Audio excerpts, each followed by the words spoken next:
Hello and welcome to Let's Play Battlefield 1942. On today's episode we have Wake Island.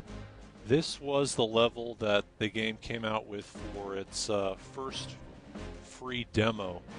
A lot of people remember playing the free demo way back when, back in 2002 I guess.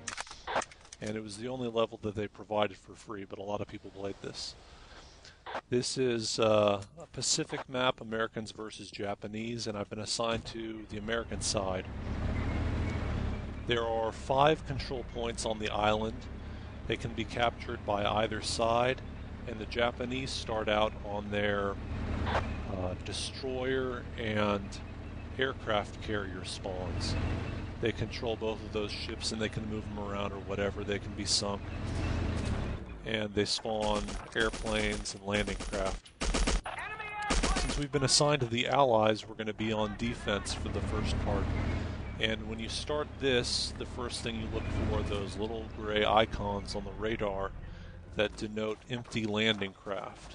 Those give away the position of the Japanese who land there, and you can see one there. There are really 2 different ways that the Japanese can go about this. They can either go toward the north and go for the north base, which is what they do probably 9 times out of 10, or they can go the southern route and start landing on the landing beach. And to do either of those, they just move their ship over near that control point, making sure not to beach their ship, which often happens if you have an inexperienced pilot commanding the ship. They beach the ship, which causes it to sink or get stranded and then sunk. Right now I'm just using the APC's mounted machine gun and taking pot shots at the Japanese landing craft. It's also common for the Japanese to just leave their ships where they are and just take the landing craft out. In the distance, one of the American pilots is doing a really good job of shooting down those landing craft. They're just sitting ducks for the aircraft. I just shot down one of the Japanese Zeros. A lot of people won't bother trying shooting down the planes with this mounted machine gun. They'll use the anti-aircraft gun, if anything. But if you just stick with it and you give it a try and kind of account for lag and leading your targets, you can fairly easily do a good deal of damage to the enemy planes with a mounted machine gun. And if the enemy isn't quick enough about bailing out or they just don't feel like it, see there goes another one. The reason why I got 2 kills there is that was an enemy bomber plane, and the bomber planes always have 1 seat for the pilot and then 1 seat for an additional passenger who mans the gunner position in the back. The gunner position on most of these aircraft is virtually worthless due to lag, but it can be used just to transport people. One of our flags keeps going gray, although I don't have the main map up. You can see the gray oval that's just gone blue again. That's the north base, and as I mentioned before, the north base is usually the base that the Axis goes for.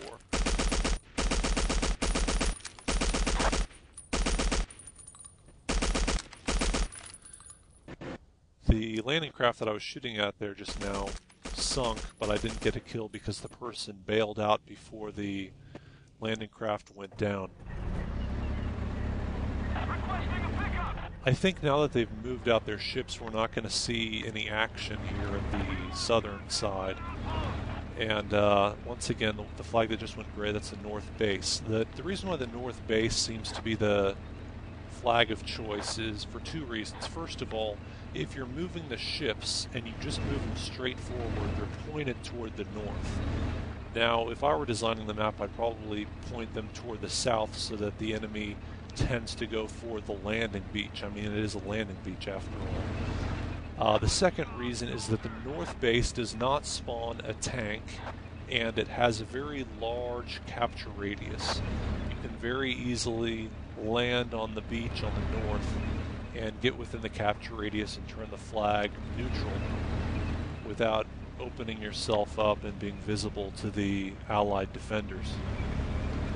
Here I'm driving through the uh, the airfield flag, which is by far the most important flag on this map. It spawns 3 airplanes, the Allies' only 3 airplanes, and it also spawns a tank. In addition, it's kind of the fulcrum, it's in the middle of the map. You can go toward either side. On the right, you can see they're trying to do some landing craft action. Again, you don't see. Yeah, they've already tried to land some troops there.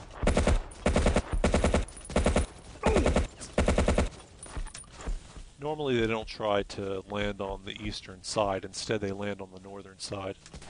The Japanese have now taken the northwestern flag. That's one of the 2 ones on the far wings that also spawn a tank.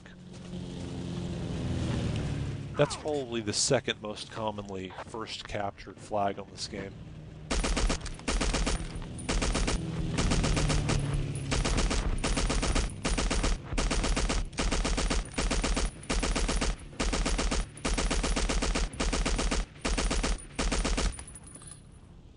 Note how on the radar you can see those empty little gray icons there for the landing craft.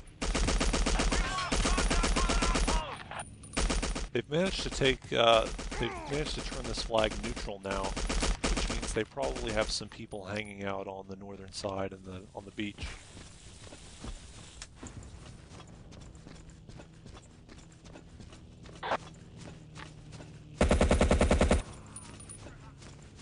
Even beyond the barbed wire is within the capture radius. That's a very popular spot to turn the flag neutral.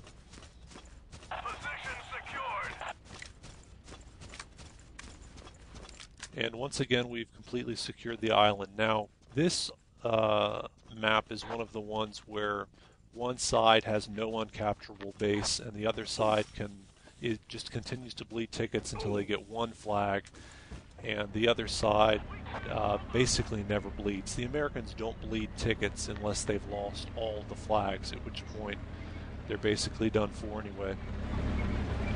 The Axis have now neutralized the airfield flag, so I've got to head down there. They've probably parked one or both of their ships right off that beach, and they're sending landing craft over there. It's very uncommon for the Axis to capture the airfield flag first, unless the Allied side just plain doesn't defend there.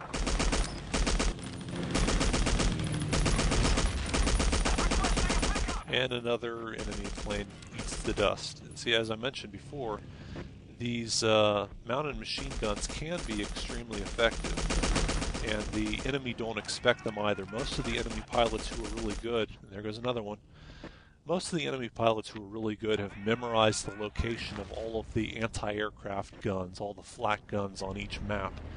And if they're really good, they'll only approach those at an extreme angle, suddenly appearing and then just bombing them out of existence. But if you make good use of the mounted machine guns, especially one on an APC, which you can move around, then they'll have absolutely no idea where they're going to be shot from.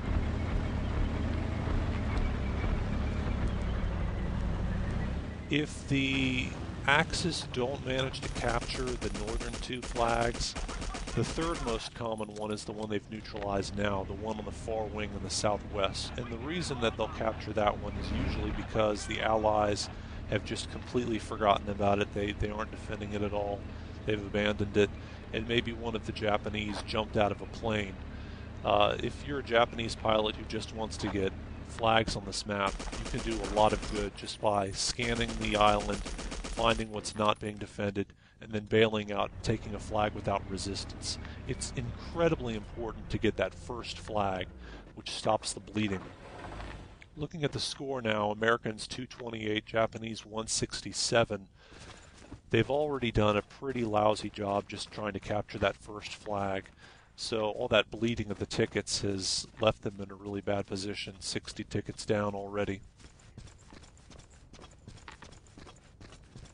Position secured.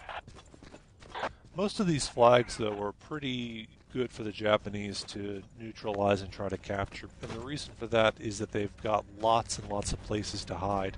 Stay tuned for part 2. Out!